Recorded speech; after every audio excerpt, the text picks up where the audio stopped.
یا اس کے پیچھے ایک جذبہ ہے، بس ایک عقیدہ ہے، باقی علم حکمت ان میں نہیں ہے. آپ حاجیوں سے پوچھیں کہ صفا اور مروہ میں جب آپ آتے جاتے ہیں نا، یہ کس چیز کی یادگار ہے؟ یہ تو اللہ تعالیٰ کا، اللہ تعالیٰ فرمائیے شاعر اللہ ہے. یہ کس چیز کی علامت، کس چیز کا مظہر ہے، کس چیز کا یاد تم کو دلاتا، کس حقیقت کا احساس تم کو دلاتا؟ اس کی پیچھے کون سی حقیقت چھپی ہوئی؟ تاکہ وہ حقیقت آپ کے سامنے آ جائے، تاکہ وہ حقیقت آپ کے سامنے آ جائے.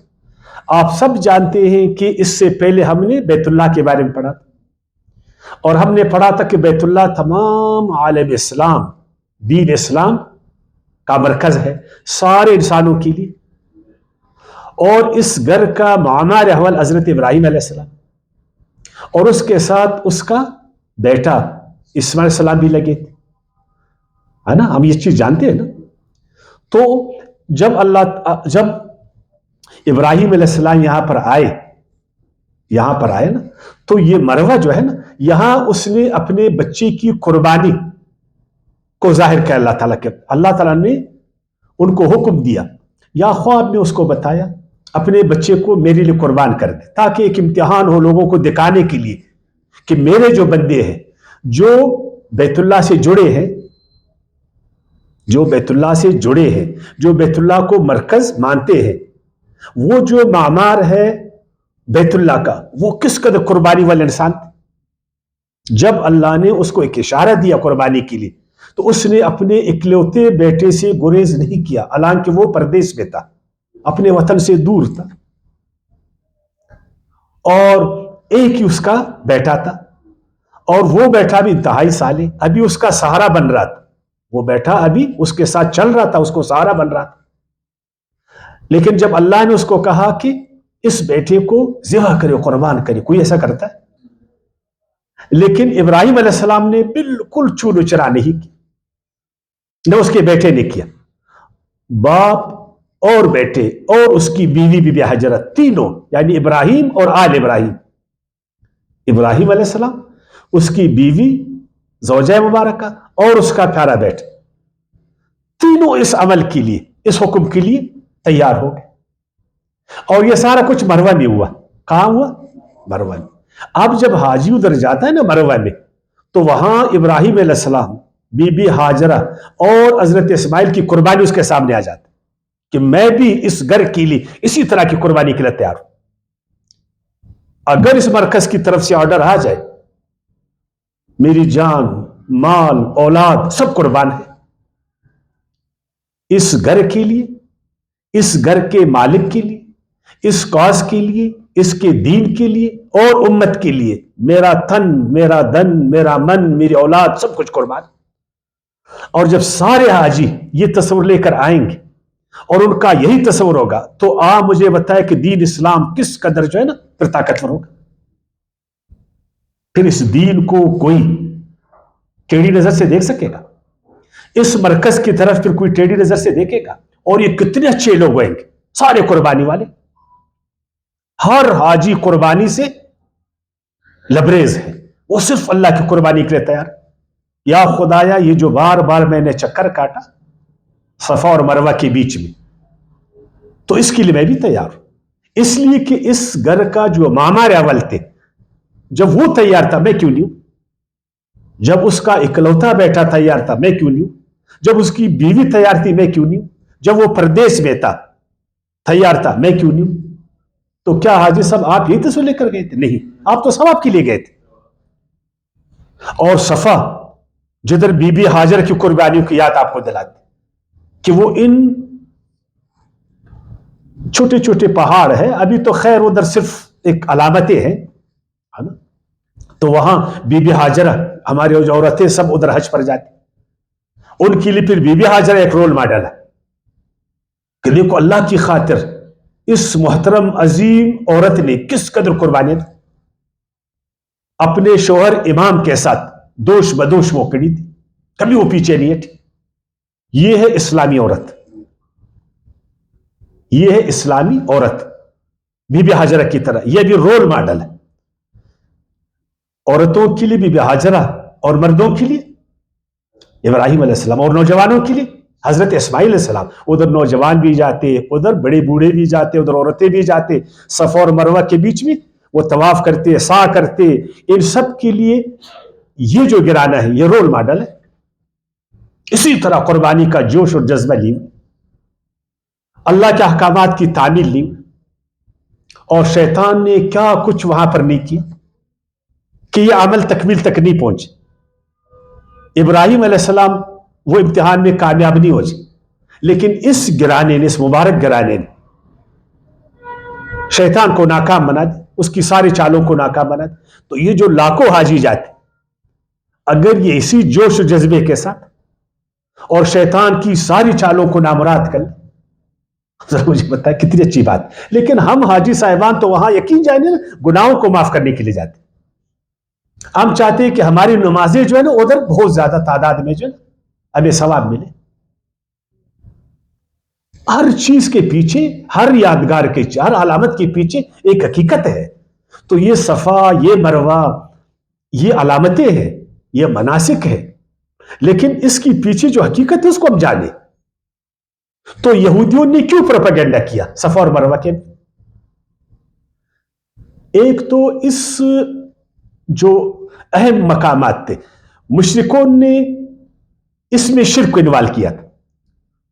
اپنے دو بڑے بتوں کو یہاں پر انہوں نے ان کے استحان بنائے تھے. یاد ہے آپ کو بتوں کا نام؟ ایک کا نام اساف تھا، ایک کا نام نائلہ. اور وہ جو مکے وہ مدینے والے تھے وہ پھر منات بت کے حوالے سے کرتے تھے. تو اب صحابہ کرام کچھ کہیں کنفیوز ہو گئے کہ ادھر شرک آثار بھی ہے، شرک آثار، ادھر یہودی پروپیگنڈا بھی ہے، اور یہ مناسک حج سے بھی. اب اس میں ہم کیا کریں؟ تو اس پروپیگنڈے کو دور کرنے کے لیے اور وہ جو مشرکانہ اعمال تھے ان کی صفائی کے لیے اللہ تعالیٰ نے ان آیاتوں کو نازل فرما. ان الصفا والمروہ، خیال کرنا مسلمانوں، یہودی پروپیگنڈے میں نہیں. یہودی کبھی نہیں مانیں گے کہ حضرت اسماعیل علیہ السلام کو ابراہیم علیہ السلام نے ذبح کیا تھا. وہ نہیں مانتے اس بات کو. آپ کو معلوم، وہ کہتے اسحاق علیہ السلام کو، ہمارے اسحاق علیہ السلام ہی محترم ہے، وہ بھی ایک عظیم انسان ہے. لیکن حقیقت یہ ہے، قرآن یہ کہتا ہے، تاریخی شواہد یہی ہے کہ، اور بائبل میں بھی یہ ہے اگر اس کو پڑھ لینا، کہ ابراہیم علیہ السلام نے حضرت اسماعیل صلی اللہ علیہ وسلم کو قربان کیا تھا، اس کی وہ قربانی کے لیے تیار کیا تھا، ذبح کے لیے اس کو تیار کیا تھا. اور یہ بی بی ہاجرہ کو، چونکہ یہودی لوگ بی بی ہاجرہ کی وجہ حضرت سارہ ہمارے لیے محترم ہے، ہماری ماں ہے، وہ ایک معمولی عورت نہیں ہے، وہ اس کو زیادہ ترجیح دیتے. بی بی ہاجرہ سے زیادہ ترجیح بی بی سارہ کو دیتے، اور اسماعیل علیہ السلام سے زیادہ ترجیح حضرت اسحاق علیہ السلام کو دیتے. وہ کہتے کہ ابراہیم علیہ السلام ادھر آئے ہی نہیں تھے، بالکل وہ مکے میں نہیں آئے تھے. انہوں نے قربانی کیا ہے تو فلسطین میں کیا ہے. کس کا کیا؟ اسحاق علیہ السلام کا کیا. یہاں پر تو دو بڑے بڑے بت تھے. یہ تو مشرکوں کا ایک نوز باللہ ایک اڈا تھا، اور مشرکوں نے بھی ایسا کیا. تو مسلمان کنفیوز تھے. جس طرح قبلہ اول کے بارے میں ہم کو انہوں نے کنفیوز کیا تھا کہ بیت اللہ قبلہ اول نہیں ہے، قبلہ اول بیت المقدس. ہمیں کنفیوز کیا تھا نا. آج تک ہم کنفیوز ہیں کہ بیت المقدس جو ہے وہ قبلہ اول، حالانکہ ایسا نہیں ہے، یہ پروپیگنڈا ہے. اسی طرح کا ایک پروپیگنڈا انہوں نے صفا اور مروہ کے بارے میں بھی کیا تھا. تو اللہ تعالیٰ نے اس پروپیگنڈے کو ظاہر کرنے کے لیے، صفا اور مروہ کی حقیقت حیثیت کو اجاگر کرنے کے لیے کہ یہ مناسک حج میں سے ہے، یہ اللہ تعالیٰ کے شاعر میں سے ہے، اس کو معمولی مت سمجھو اے حاجیو. اپنا جو اضطراب ہے، پریشانی ہے، اس کو ختم کر دو، اس بارے میں کنفیوز نہیں رہو. ان الصفا والمروہ من شعائر اللہ. اچھا، شاعر شعور پیدا کرنے والے. شاعر یعنی وہ علامتیں، وہ نشانیاں، وہ مظاہر، وہ سمبلز، وہ یادگاری علامتیں جو شعور پیدا کرے. تو آپ میں صفا کیا شعور پیدا کرتا؟ آپ حاجی صاحب گئے تھے، کوئی شعور لے کر آئے؟ آپ حج پر گئے، عمرے پر، کوئی شعور لے کر آئے؟ مروہ نے آپ کو کیا شعور دیا؟ عرفات سے آپ کیا شعور لے کر آئے؟